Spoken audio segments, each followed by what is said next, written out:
안녕하세요. 오늘도 사연 살롱을 찾아주셔서 감사합니다. 저는 이제 막 2돌을 지난 딸아이를 키우고 있는 초보 엄마입니다. 저는 요가 강사로 일하면서 몸과 마음이 건강한 삶을 살기 위해 매일 노력하고 있어요. 대부분의 사람들은 지금의 제 모습을 보고 제가 언제나 자기 관리를 철저하게 했을 거라고 생각하지만 사실 불과 몇 달 전만 해도 저는 너무나 충격적인 사건을 겪은 나머지 신경이 쇠약할 정도로 힘든 시간을 보냈었어요. 하지만 세상에는 제가 도무지 어떻게 할 수 없는 일도 있다는 사실을 마음 깊이 받아들이고 나니 다시 지금처럼 건강해질 수 있었죠. 저는 그 이후 저와 저희 딸에게만 집중하면서 열심히 수련을 했고 그 결과 다시 건강한 삶을 되찾을 수 있었답니다. 제가 겪었던 충격적인 그 일에 대해서 이야기하자면 제가 처음 남편을 만나서 결혼하게 되었던 그 시절 이야기부터 시작해야 해요. 당시 저는 마사지사로 일하고 있었고 요가는 그저 건강관리 차원에서 꾸준히 하던 운동 중 하나였죠. 저는 매주 목요일마다 독서 모임에 참여하고 있었는데 남편 역시 그 독서 모임의 멤버 중 하나였어요. 저희는 그 안에서 좋은 친구로 지내다가 연인 사이로 발전하게 되었답니다.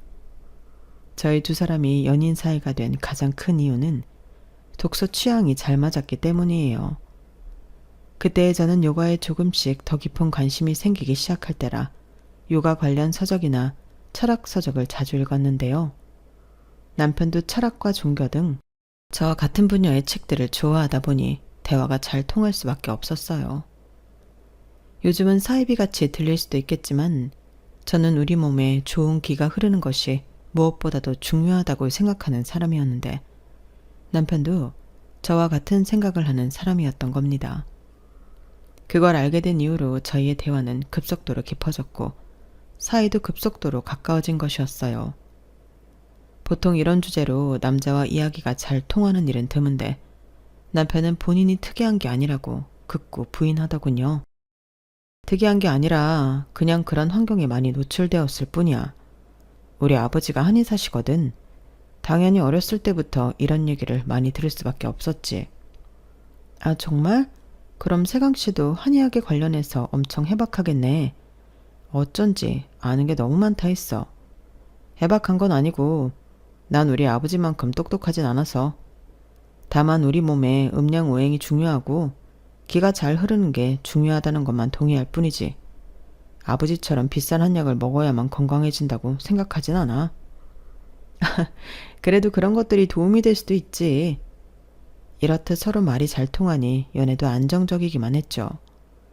그 전에 제가 해왔던 연애들은 항상 자음이 잦고 사건 사고가 많았는데 남편과의 연애는 싸움도 없고 평온하기만 했어요. 공무원이던 남편의 일과는 늘 변함이 없었고 그래서인지 감정이 크게 너를 뛰는 일도 없을 것 같더라고요. 저는 어느 순간부터 당연히 이 사람이랑 오래오래 같이 살겠구나 하고 자연스럽게 받아들이고 있었어요. 남편 역시 동일한 생각을 가지고 있었던 것 같아요. 3년째 연애를 하던 어느 날 남편은 벚꽃길을 걸으면서 담담하게 결혼하고 싶다는 이야기를 먼저 꺼내더군요. 저는 그게 다른 요란한 프로포즈보다 좋았고 당연히 그러자고 대답을 했죠. 그날 귀가한 저는 밤새 결혼식을 어떻게 올릴지 이것저것 상상의 나래를 펼치다 새벽 늦게 잠이 들었을 만큼 설렜어요. 하지만 다음 날 남편의 입에서 나온 말은 전혀 예상하지 못했던 얘기였습니다. 우리 혼인신고는 언제 할까? 나야 어차피 주민센터에서 일하니까 당신이 편한 시간에 맞출게. 벌써 혼인신고부터 결정해? 아직 결혼식 날짜도 안 정했잖아. 그리고 어느 지역에 살지도 난 땡땡동 근처에 몇 개 알아봤는데. 결혼식? 아유, 결혼식 굳이 해야 돼? 어차피 우리 둘 다 혼자 사는데 그냥 혼인신고만 하고 살림만 합치면 안 될까? 남편의 파격적인 말에 저는 펄쩍 뛸 수밖에 없었죠. 뭐? 결혼식을 아예 안 올리자고? 그게 무슨 소리야? 아니, 그럴 거면 프로포즈는 왜 한 거야? 아니, 내 말은 부부가 되자는 거였지 결혼식을 올리자는 건 아니었어. 사실 나는 어차피 지인도 별로 없거든. 그냥 혼인신고하고 같이 살게 되면 그게 결혼이지 뭐야. 그게 무슨 해괴망측한 소리야. 결혼하자라고 하면 당연히 누구나 결혼식을 올린다고 생각하지. 그리고 당신이 지인이 왜 없어? 우리 독서 모임 멤버들만 해도 몇인데. 직장도 있고. 나는 우리 부모님 때문에라도 결혼식은 꼭 해야 돼. 집안에 자식이라곤 나 하나인데 내가 결혼식을 안 올리면 우리 부모님 그동안 뿌린 축의금 언제 받냐고. 솔직히 나는 우리 가족한테 결혼한다는 얘기 별로 안 하고 싶어. 그래서 그래. 애 같은 소리 하지 말고 당장 가서 말씀드려. 아니면 반지 도로 가져가든가. 평소에도 남편은 가끔 정말 애 같을 때가 있었는데 그게 결혼할 때 걸림돌이 될 줄은 몰랐어요. 저는 남편의 등을 떠밀며 당장 가족들한테 저를 인사시키라고 종용했어요. 결혼식 날짜도 가족들이 편한 날을 받아오라고 했고요. 제 등살에 남편은 마지못해서 자기 가족들에게 결혼 사실을 알렸습니다. 저를 가족들한테 인사시키는 날짜도 겨우 받아왔고요. 정말 진심으로 인사시키기가 싫었는지 남편은 본인이 저희 부모님께 인사드린 지 한 달이 지나서야 저를 시댁으로 데려갔어요. 그리고 저는 남편이 왜 그렇게 본인 집에 가기 싫어했는지 단 10분 만에 알 수가 있었죠. 시아버지는 한눈에 봐도 눈이 부리부리하시고 눈썹도 장비 같은 모양으로 기가 센 인상이셨고 시어머니 역시 보통 관상이 아니셨어요. 게다가 시어머니는 저를 처음 보자마자 말없이 위아래로 훑어보시면서 못마땅한 기색을 숨기지도 않으셨죠. 남편보다 2살 많은 누나인 시누이는 인사도 건성이고 핸드폰만 들여다보더군요. 남편한테는 조금도 관심을 두지 않고 자기 잘난 척하기만 좋아하는 딱 그런 부류의 사람이었어요. 실제로 처음 만난 자리에서도 몇 마디 하지 않았는데 전부 자기 자랑하는 얘기들 뿐이었죠. 어쨌든 저는 나름 신경 써서 시댁 식구들 앞에서 처음 인사를 드렸는데요. 시부모님은 누가 먼저랄 것도 없이 곧바로 지적을 하더군요. 남편 될 사람 가족한테 인사드리러 온다면서 어떻게 청바지를 입고 올 생각을 하니? 어느 집안에서 자랐는지 기본 예절도 안 되어 있구나. 거 마사지인가 뭔가 한다잖아. 배움이 길턱이 없지. 대학이나 나왔나 모르겠구나. 엄마 아버지, 어떻게 첫 마디부터 그런 말들을 할 수가 있어요? 이래서 제가 부모님께 이 사람 인사도 안 시키고 싶었던 거예요. 제가 싫다고 했는데 이 사람이 그래도 인사드리고 싶다고 해서 자리 만든 거라고요. 말씀 좀 가려하세요. 초면에 청바지를 입고 와서 죄송합니다. 그런데 저 대학은 나왔어요. 그리고 네, 마사지사로 일하고 있고요. 저희 가게에 VIP 고객들 많이 오세요. 어머님 아버님도 시간 나실 때 마사지 받으러 오세요. 제가 피로 잘 풀어드릴게요. 어디서 근본도 없는 마사지를 하면서 VIP는 무슨 주제넘는 소리라는 버르장머리 고치려면 너나 내 병원으로 와라. 장침을 꽂아줄 테니. 초반에는 시부모님이 너무 악담을 해서 조금 당황하긴 했지만 애초부터 어느 정도 천대받을 걸 예상하고 갔기에 저는 금방 적응을 했어요. 대화가 안 통한다는 걸 확인했으니 그 다음부터는 불필요한 대화를 하려 애써 노력하지도 않고 열심히 밥을 먹었죠. 막상 제가 말을 안 하니 오히려 시부모님 쪽에서 결혼은 언제 할 거며 신혼집은 어디에 마련할 거냐는 등 이것저것 물어보시더군요. 저는 물어보시는 말에만 친절하게 대답해드렸답니다. 그리고 자리가 어느 정도 마무리될 때쯤 이렇게만 말씀을 드렸어요. 상견례 때는 저희 부모님이랑 어른들끼리 대화하는 자리잖아요. 그날은 오늘 저한테 하셨던 것처럼 비난하거나 지적하는 등의 언행은 삼가해 주셨으면 좋겠습니다. 저나 저희 부모님이 못마땅하신 거 저 존중해요. 그렇지만 저희 부모님한테 공격적인 말씀은 삼가주세요. 저 대바라진 것을 봤나? 어디서 어른한테 눈 똑바로 뜨고 이래라 저래라야? 이 사람 말대로 안 할 거면 저희 결혼식에 오지 마세요. 그럼 아버지는 어차피 오셔도 할 일 없으시고 엄마 대신 화촉 점화해줄 사람도 얼마든지 구할 수 있어요. 두 분 없어도 결혼식 잘만 굴러가니까 장인어른 장모님 앞에서 말씀 가려서 안 하실 거면 그냥 오지 마세요. 남편의 단호한 말에 시부모님은 혀를 끌끌 차시면서도 더 이상 아무 말도 하지 않으셨어요. 그리고 정말로 상견례 때는 말씀을 좀 가려 하시더군요. 그럼에도 싫은 티를 완전히 지울 수는 없었는지 그저 뚱하게 있다가 하셨고, 당연히 저희 부모님은 저희에게 물어보실 수밖에 없었죠. 사돈내외가 영 불편해 보이시던데 괜찮은 거 맞니? 영 이 결혼 마음에 안 들어하는 것 같아. 사실 저희 집이 그다지 화목하지 못해서 그렇습니다. 심려를 끼쳐드려 죄송해요.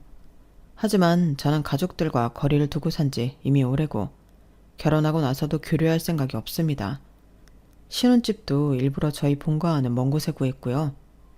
걱정하실 일 없게 하겠습니다, 장모님. 칼같이 시댁과 선을 긋는 남편의 말에 저희 부모님은 안심하고 돌아가셨어요. 과정은 불안했지만 다행히 저희는 무사히 행복한 결혼식을 올릴 수 있었어요. 그리고 남편이 호언장담했던 대로 신혼 때는 정말 시댁과 교류가 거의 없었습니다. 심지어 명절조차도 그냥 지나갔어요.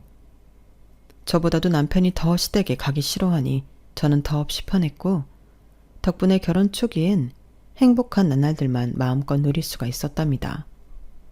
그렇게 행복한 생활을 이어가던 중 불행은 어느 날 갑자기 저희 삶에 끼어들었어요.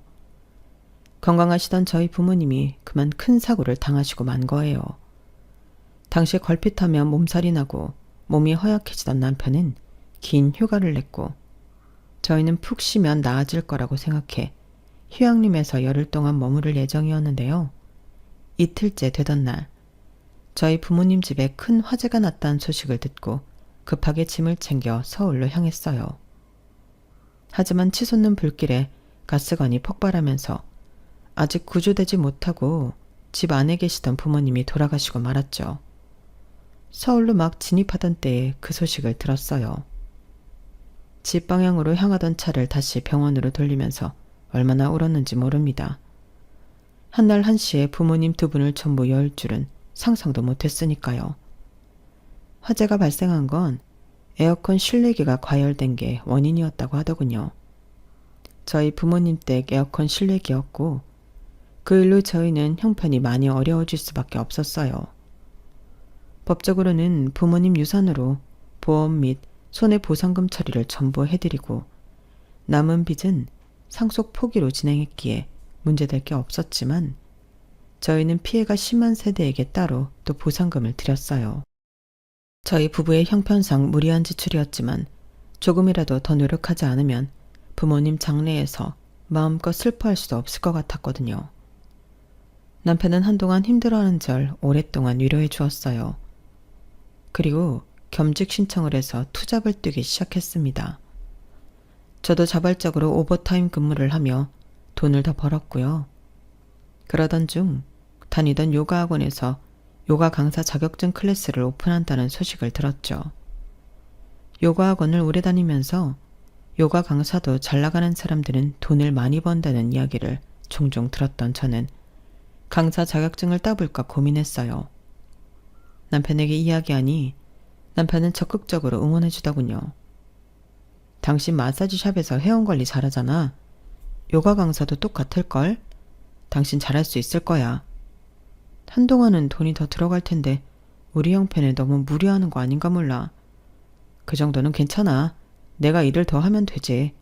난 당신이 도전해봤으면 좋겠어. 고마워. 그럼 한번 해볼게. 남편의 응원에 힘입어 저는 일을 하면서 평일 저녁과 주말마다 강사 자격증을 준비했고 반년 만에 자격증을 딸 수 있었어요. 그동안 남편이 대부분의 살림을 하며 정말 많이 도와주었죠. 택배 일을 정말 하루도 쉬지 않고 했으니까요. 초보 강사가 된 저는 이제 저도 열심히 일해서 그동안 고생한 남편을 쉬게 해줄 수 있을 줄 알았어요. 그런데 제가 수업을 하나둘씩 시작할 때쯤 이해가 안 되는 일이 하나둘씩 생기기 시작하는 겁니다. 남편이 자꾸 밤에 잠을 잘 못 자고 시름시름 앓더군요. 원래 정말 건강한 사람이었는데 결혼한 이후에 한 번씩 크게 아프더니 점점 그 빈도가 잦아지는 듯 했죠. 특히나 이 시기에는 건강이 영 좋아질 기미도 보이지 않고 계속 아팠다 덜 아팠다만 반복하고 있었어요. 당연히 저는 남편을 데리고 병원 이곳저곳 다녀보았죠. 하지만 검사를 받아봐도 딱히 큰 이상은 발견되지 않는 듯 했어요. 여보, 저번에 다녀온 땡땡병원 있잖아. 땡땡병원이 거기보다 분당에 있는 곳이 더 괜찮대. 거기가 통증의학과 선생님이 더 좋으시다네? 다음 주에 거길 가보자. 아니야, 됐어. 이제 병원은 그만 가고 싶어. 병원비가 뭐 땅 파서 나오는 것도 아니고. 그냥 내가 그동안 통 쉬질 못해서서 피곤한 것 같아. 큰 병이 있다면 벌써 의사들이 밝혀냈겠지. 당신이 그냥 피곤하기만 한 게 아니잖아. 잘 때 계속 끙끙 앓으니까 그렇지. 안 그래도 택배일을 다음 달까지만 하려고 이미 얘기는 해놨어. 거기도 새로운 사람 구할 시간이 있어야 하니까 다음 달까지만 하고 그 이후에는 좀 쉬어볼게. 그럼 괜찮아질 거야. 뾰족한 수가 나오지 않자 남편은 더 이상 병원에 가지 않겠다고 했어요. 대신 겸직으로 일하던 택배 일을 줄이겠다고 했죠. 저는 그래도 병원에 가는 걸 포기할 수 없어 몇 번이나 더 남편을 설득해보려고 했지만 남편은 완강하게 싫다고 하더군요. 그래서 남편이 택배 일을 그만두기까지만 손꼽아 기다렸죠. 그 사이 남편은 자기가 자면서 끙끙 앓는 게 신경이 쓰였는지 아예 저랑 따로 자겠다며 옷방에 이부자리를 깔고 잤어요. 제가 가뜩이나 몸이 안 좋으니 당신이 침대에서 자라고 해도 말을 안 들으면서요. 결국 저는 어쩔 수 없이 남편을 예의주시만 하며 내버려 두고 있었는데요. 애써 큰일이 아닐 거라고 마음을 다독이며 하루하루를 보내던 어느 날 남편에게서 믿기지 않는 소식이 들려온 거예요. 남편은 저희가 살던 지역만 택배 배달을 했기 때문에 트럭이 아닌 9인승 차를 타고 짐을 나르곤 했어요. 뒤에 공간을 전부 짐칸으로 쓴 거죠. 그런데 남편이 골목길에서 좌회전을 꺾는데 뒤에 실었던 짐들이 전부 쏟아졌다는 겁니다. 트렁크 문이 열려서 말이죠. 남편은 그날따라 짐이 많아 본인이 트렁크 문을 끝까지 닫지 못했던 것 같다며 자책을 했지만 저는 그럼에도 이 사고가 이해가 되질 않았습니다. 트렁크 문이 설령 열렸다고 해도 골목길에서 좌회전을 해봤자 얼마나 세게 했다고 짐이 전부 길거리로 쏟아지나요? 조금 경사가 진 골목이쯤이야 했지만 그래도요. CCTV를 봐도 이해가 안 가더라고요. 하지만 제가 이해가 가던 말던 어쨌든 망가진 물건들은 저희가 배상을 해줘야만 했습니다. 작은 사이즈의 택배가 아예 분실된 것도 있었거든요. 게다가 골목길에 주차되어 있던 차량들까지 날아오는 짐들에 맞아서 피해 보상 청구를 해왔고요. 이제 좀 금전적으로 안정이 되나 했더니 또 엄청난 지출이 생기고 만 것이었죠. 하지만 그래도 이때까지는 자책하는 남편을 위로해 줄 수 있었어요. 마침 또 제가 요가 강사로 일을 시작했으니 당연히 둘이 함께 일을 하면 빨리 마이너스를 메울 수 있을 거라고 생각했죠. 큰 불행이 찾아온 중 아이러니하게도 그 사고가 터지고 며칠도 되지 않아서 저에게 놀라운 일이 생겼는데요. 바로 아이를 가졌다는 거였습니다. 사실 결혼한 지 몇 년이 되어도 아이 소식이 없어 초조함이 생기던 차였는데 갑자기 임신을 해서 저는 일단 기뻤어요. 그리고 그날 바로 남편에게 이 소식을 알려주었죠. 그런데 남편은 오히려 심각한 표정을 짓더니 한 5초쯤 있다가 억지로 웃으며 기뻐하는 척을 하더군요. 당연히 저도 기분이 상할 수밖에 없었죠. 왜? 걱정돼? 괜찮아. 우리 애 잘 키울 수 있어. 아니야. 걱정하는 게 아니라 오늘 좀 피곤했어서 그래. 당연히 기쁘지. 혹시 아이 가지기 싫었던 건 아니지? 무슨 그런 말을 해. 당연히 아이는 늘 가지고 싶었지. 남편이 영혼이 하나도 없는 말투로 기쁜 척을 하는 모습에 저는 됐다며 그냥 안방으로 들어와서 잠들어 버렸어요. 물론 저도 저희의 형편상 애를 잘 키울 수 있을까 하는 걱정이 생기긴 했지만 그래도 애써 긍정적으로 생각하고 있었는데 남편의 반응에 제대로 마음이 상하더군요. 그렇게 안 좋은 마음으로 겨우 잠이 들었는데 한 2시간쯤 지났으려나요? 저는 부산스러운 소리에 다시 잠이 깰 수밖에 없었어요. 거실로 나가보니 남편이 외투를 챙겨 입고 있더군요. 뭐야? 무슨 일이야? 나가려고? 응, 깼어. 남편의 목소리도 안색도 너무 안 좋아서 이마에 손을 올려보았더니 세상에 몸이 펄펄 끓고 있는 겁니다. 저는 깜짝 놀랐어요. 열이 왜 이렇게 심하게 나? 당신 괜찮아? 지금 병원 가게? 당신은 쉬고 있어. 나 혼자 다녀올게. 이런 상태를 어떻게 혼자 가? 기다려, 외투 가져올게. 부모님 불렀어. 어? 부모님? 시댁 말하는 거야? 아버지가 의사시잖아. 부모님이 병원으로 와주신다고 했어. 병원 갔다가 부모님 댁에 좀 있다 올게. 병원 많이 다녀봤지만 양약으로는 한계가 있는 것 같아서 일부러 불렀어. 부모님 있는데 당신 데려가고 싶지 않아. 내가 연락할게. 집에 있어. 시댁 식구와 관련해서는 늘 저보다 더 예민하게 굴던 남편이었기에 저는 결국 남편의 말을 들을 수밖에 없었어요. 대신 택시를 타는 순간까지 함께 있어주었고 병원에 도착하자마자 전화하라는 말을 30번쯤 하고 남편을 보내주었죠.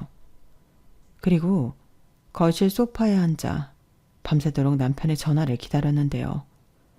저는 다음 날 날이 밝아서야 연락을 받을 수가 있었어요. 남편이 아닌 시댁에서 시어머니한테서 온 연락이었죠. 어제 저녁에 석진이가 집으로 오는 길에 사고를 당했다. 네? 뭐라고요? 무슨 사고요? 택시를 타고 오다가 도로에서 고라니를 쳤다고 하더구나. 기사랑 석진이 둘 다 다쳐서 병원에 와 치료받는 중이다. 고라니라고요? 아니 병원 가는 길에 그럴 만한 도로가 없을 텐데요. 어제 병원으로 바로 간다고 했는데 그럼 남편은 얼마나 다쳤어요? 심각한가요? 병원? 석진이는 우리 집에 오는 길이었어. 우리 집으로 오는 길에 큰 산 옆으로 난 길 있잖냐. 어쨌든 그리 됐다. 어제 그이가 많이 아파서서 병원으로 바로 간다고 했었거든요. 어쨌든 그래서 어느 병원이에요? 남편은 얼마나 다쳤는데요? 석진이는 괜찮다. 치료받으면 다 나을 거야. 어머님, 병원은 어디냐고요? 석진이가 오지 말라고 한다. 너한테 어디 병원인지 알려주지도 말라고 하고. 네? 그게 무슨 말도 안 되는 소리예요. 남편 좀 바꿔보세요. 말도 안 되는 소리라며 제가 빨리 병원을 알려달라고 소리쳤지만 시어머니는 남편을 바꿔주지도 않고 끝까지 병원을 알려주지 않은 채로 전화를 끊어버렸어요. 그 뒤로 수십 통의 전화와 문자를 했지만 시어머니는 침묵을 일관하더군요. 남편에게서는 아무런 소식도 없고 급기야 남편의 핸드폰이 아예 꺼진 것 같더군요. 시댁에서 작정하고 저한테 아무것도 알려주지 않으니 저는 아무것도 할 수가 없었어요. 남편이 그날 저녁에 타고 갔던 택시조차도 남편이 부른 거였기 때문에 택시 기사에 대한 정보도 알 수가 없었죠. 시댁에 작정하고 찾아가 몇 날 며칠 지켜봐도 시부모님은 아예 집에 들어오지도 않는 듯 했어요. 저는 미친 사람인 척하고 경찰까지 들어가 그날 고라니를 치고 사고가 났던 차량이 있는지 알아봐달라고 부탁했지만 아무런 사건 없이 그런 걸 찾아줄 수는 없다며 번번이 거절만 당하고 말았답니다. 그렇게 한 달이 지났어요. 저는 그렇게 어느 날 갑자기 남편을 한 달 동안이나 못 보고 산 사람이 되었어요. 그런데 한 달 후에 드디어 시어머니한테 다시 연락이 왔습니다. 핸드폰에 시어머니 번호가 뜨자마자 저는 미친 사람처럼 전화를 받았는데요. 시어머니가 전해온 소식은 청천벽력 같은 소리였어요. 남편이 사망했다는 것이었죠. 지금 장례식 마치고 돌아오는 길이다. 가지고 있던 짐은 알아서 처분해. 앞으로 우리가 따로 볼 일은 없을 것 같구나. 지금 무슨 소리를 하시는 거예요? 난데없이 갑자기 전화해서 남편이 죽었다고요? 어머님 같으면 그 말을 믿겠어요? 저희 남편이 갑자기 왜 죽어요? 대체 무슨 일인데요? 그간 몸이 많이 아팠다고 들었다. 그런 와중에 사고까지 당하니 몸이 벼터내질 못한 모양이야. 어쨌든 할 말 다 전했으니 이만 끊으마. 어머님! 저는 정신이 나갈 만큼 화가 나서 전화가 끊기자마자 곧바로 시댁으로 향했어요. 시댁 앞에서 몇 날 며칠이라도 있을 기세였죠. 그간 시댁에 항상 인기척이 없었는데 그날 갔더니 놀랍게도 불이 켜져 있더군요. 저는 미친 사람처럼 초인종을 100번도 더 누르고 문을 미친 듯이 두드리며 당장 나오시라고 고래고래 소리를 질러댔어요. 시댁 식구들은 꼼짝도 않고 나올 기미를 보이지 않았죠. 저는 과장 하나도 없이 3시간을 넘게 그 앞에서 계속해서 난동을 부렸습니다. 그랬더니 시아버지가 문을 열고 나오더군요. 저는 시아버지를 보자마자 득달같이 달려들었어요. 시아버지를 옆으로 밀치고 시댁 집 안으로 들어가려고 했죠. 하지만 시아버지가 더 힘이 세시더군요. 시아버지는 저를 붙잡고 집에서 먹거름 떨어뜨려 놓았습니다. 제가 아무리 화가 난 상태여도 덩치 큰 할아버지를 이기지 못하더라고요. 당시 임산부여서 그랬던 것 같기도 하고요. 시아버지는 정승같이 딱 집 앞을 버티고 절 온몸으로 막아섰습니다. 아버님, 저희 남편 어딨어요? 애들 엄마가 연락하지 않았냐? 석진이는 죽었다. 말도 안 되는 소리 하지 마세요. 지금 그걸 저더러 믿으라는 거예요? 아버님 얼굴이 지금 아들을 잃은 사람의 얼굴이냐고요. 갑자기 남편이랑 생이별을 하게 만들어 놓고 죽었다는 말 한마디면 다 되는 줄 알아요? 사실을 말했을 뿐이다. 우리 당연히 힘들지. 네가 아무리 미친 사람처럼 날뛰어봤자 하루아침에 자식을 잃은 부모만큼 힘들지는 않을 거다. 이만했으면 이제 그만 가라. 저는 배우자예요. 게다가 그 사람 애를 임신하고 있다고요. 제 아빠가 갑자기 한 달 동안 사라졌다가 이제는 죽었다는데 아버님 같으면 제정신일 수 있어요? 아버님이랑 어머님 행동이 너무 수상하잖아요. 지금 전 두 사람 말 안 믿어요. 남편 사망 신고라도 하셨어요? 죽었으면 어디에 묻었는데요? 제대로 답을 하시란 말이에요. 시아버지는 한동안 아무 말 없이 저를 쳐다보기만 했어요. 워낙 표정이 없으셔서 대체 무슨 생각으로 절 쳐다보고 있는지 모르겠더군요. 다시 말이 없어진 시아버지를 붙잡고 저는 다시 남편의 행방을 물으며 고래고래 소리를 질렀어요. 울고불고 화를 냈다가 매달려도 봤다가 난리를 쳤지만 시아버지는 미동도 없이 가만히 계셨죠. 제가 지쳐서 힘이 없어지자 그제서야 시아버지는 마지막 한마디를 하고 다시 집으로 들어갔어요. 인정하기 힘들겠지만 석진이는 정말로 죽었어. 화장했고 유언에 따라서 뼈가루는 강에다 뿌렸다. 지금 임신한 상태면 몸 그렇게 함부로 쓰지 말아라. 남편이 갔어도 애는 이제 태어나는데 애를 봐서라도 정신을 차려야지. 의미 없는 짓 그만두고 이제 들어가 쉬거라. 저는 어쩔 수 없이 그날은 다시 집으로 돌아왔어요. 하지만 몇 날 며칠 더 시댁을 찾아갔죠. 그렇지만 그날 이후로 한 번도 시댁 식구들을 다시 볼 수 없었습니다. 이 모든 일이 너무 현실적이지 않아서 당시 저는 제가 머리가 어떻게 된 줄 알았는데요. 그나마 제가 정신을 붙들 수 있었던 것은 산부인과에서 검진받으러 오라는 연락을 받았기 때문이었어요. 그 연락을 받고 시아버지 말대로 임산부인데 너무 제 자신을 돌보지 못했다는 것을 퍼뜩 깨달은 것이었죠. 당장은 남편을 찾으려고 동분서주하며 뛰어다니는 것보다 아이를 건강하게 잘 낳아야 하는 게 더 중요한 일이었습니다. 그걸 위해선 몸 관리도 잘하고 돈도 예전처럼 다시 잘 벌어야 했죠. 그래야 출산 전후로 일을 쉬더라도 금전적으로 버틸 수 있을 테니까요. 저는 아이를 생각하면서 억지로 정신을 차려 다시 제대로 된 생활을 하기 시작했어요. 그러면서도 틈틈이 경찰서나 그 근처 병원 등을 찾아가 남편 이름으로 들어온 환자가 없었는지 물어보고 다녔죠. 혹은 그 이름으로 사망 접수나 사망 신고가 되어 있는지도 물어보았어요. 그런데 그 어떤 병원에서도 남편을 치료했다는 얘기를 듣지 못했고 경찰에서조차 계속 사망 신고가 안 되어 있다고만 하고 발벗고 나서서 남편을 찾아주진 않더라고요. 그뿐만 아니라 경찰서에서는 자꾸만 찾아오는 저에게 원래 집 나간 배우자는 경찰에서 찾아줄 수 없는 거라며 정신 차리라는 얘기를 했어요. 저더러 심리 상담이라도 받으라고 하더군요. 저는 그런 소리를 들은 이후로 경찰에 찾아가는 걸 관두고 남편을 찾으려는 노력도 관뒀습니다. 점점 배가 불러와 움직이는 게 힘들어진 탓도 있었고요. 결국 저는 혼자서 아이를 출산했어요.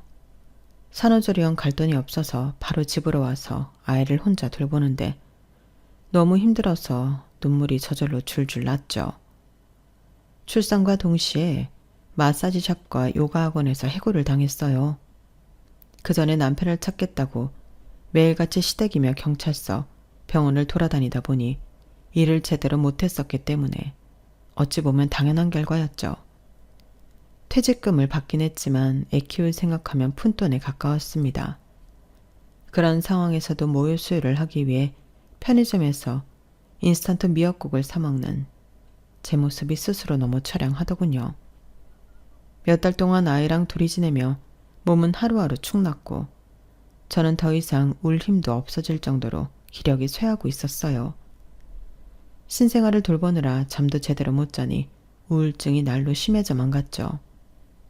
계절이 3번쯤 바뀌었을 때 이대로는 애도 죽고 저도 죽겠다 싶어서 저는 무작정 택시를 부르고 시댁으로 향했습니다.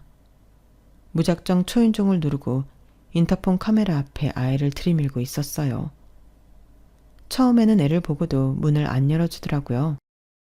초인종을 몇 번 더 누르자 아이가 울기 시작했고 그제서야 시어머니가 현관문을 열고 나오더군요.